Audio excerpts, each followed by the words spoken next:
Alrighty folks, just out here at the pigs. Figured I'd do a little schoolwork and show y'all how we have our pig pasture set up, in case some of y'all are looking to do it yourself and you need some ideas. So we've got 16 pig pastures in a group like this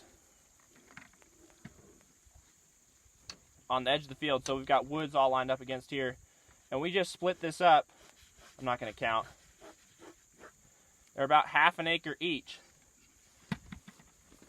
So this is boundary fence, and then everything else is electric fence, 2-strand electric fence. So this is the front. We're about right here right now. We've got a driveway going down here, and we have a little corral system here with board fences and a loading ramp so we can load out pigs, and there's a couple gates here.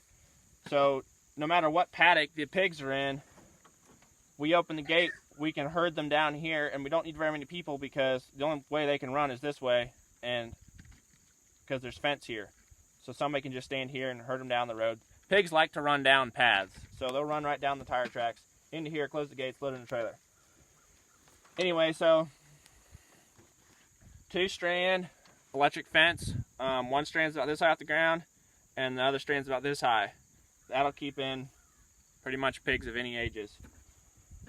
And we used to try to run this all with one Speedrite 2000 fence energizer, and that was too much.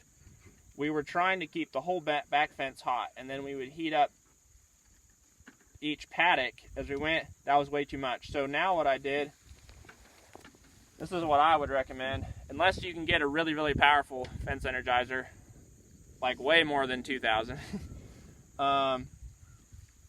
is to only have 2 or 3 of these paddocks in a set. So this fence ends right here, and then a new one starts, and then it ends right here.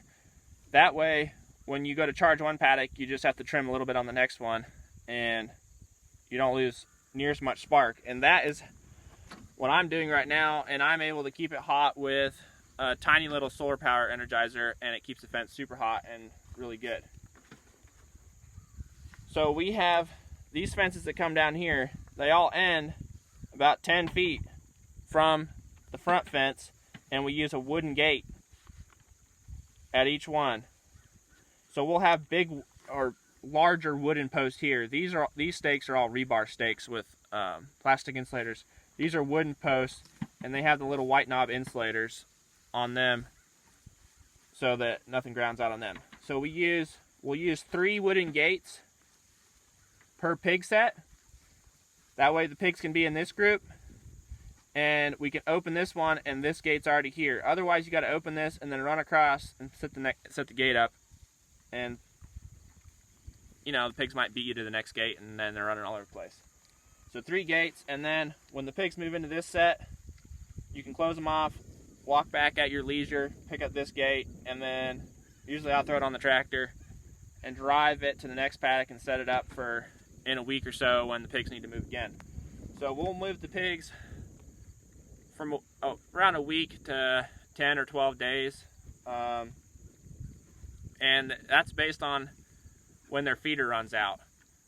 So we'll have a group of about 35-40 pigs, and we'll fill their feeder up, about a ton of feed, and when that runs out, it's time for the pigs to move. And usually that works out really good. They'll have the grass eaten down, and they won't have turned the whole thing into a mud hole or anything.